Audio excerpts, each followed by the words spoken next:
यसलाई प्रतिशोध भन्न पाइने छैन।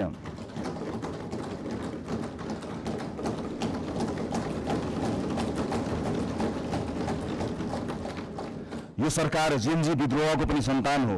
हिजो संविधान र कानुनको आवरणमा नेता र पार्टीका सिफारिसबाट नियुक्ति लिएकाहरूले स्वैच्छिक रूपमा राजीनामा दिँदै विधिको पालना गर्नमा सहयोग गरिदिनु हुन म अपिल गर्न चाहन्छु। सरकार नयाँ नीति, कानुन, मापदण्ड र मान्यताका आधारमा स्वच्छ र प्रतिस्पर्धात्मक नियुक्ति प्रक्रिया लागू गर्न चाहन्छ। हिजो नियुक्ति लिएका सार्वजनिक सेवा र निकायका पदाधिकारीहरूले स्वेच्छाले मार्ग प्रशस्त गरिदिनु हुनेछ भन्ने अपेक्षा पनि गर्दछु।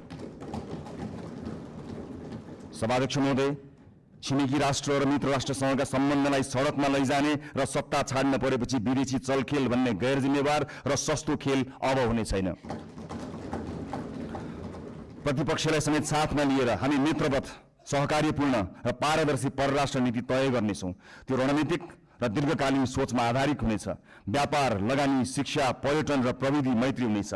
त्यसले पहिला राष्ट्रहित र त्योसँगै अन्तर्राष्ट्रिय सम्बन्धमा विश्वास र स्थायित्व सुनिश्चित गर्नेछ। स्वदेशी र विदेशी लगानीकर्तालाई यही रोस्ट्रमबाट मेरो अपिल छ, अब नेपाल लगानीका लागि पूर्ण सुरक्षित छ, किनकि राजनीतिक स्थिरता, कानुनी सुरक्षा र पारदर्शी प्रशासनको हामी ग्यारेन्टी गर्छौं। प्राकृतिक स्रोत र युवा जनशक्तिको यो देशमा अभाव छैन। म गैर आवासीय नेपाली दाजुभाइ दिदीबहिनीहरूलाई अपिल गर्छु, नेपालमा केही गरौँ। तपाईँ नेपालको आर्थिक विकासमा जोडिनुहोस्। हामी एक पटकको नेपाली, सधैँको नेपालीको बाचा पूरा गरेरै छाड्छौँ। नेपालको विकाससँग तपाईँको पुँजी, सिप, अनुशासन र आत्मविश्वासलाई जोड्न जे गर्नुपर्छ हामी त्यही गर्छौँ, जसरी पनि गर्छौँ।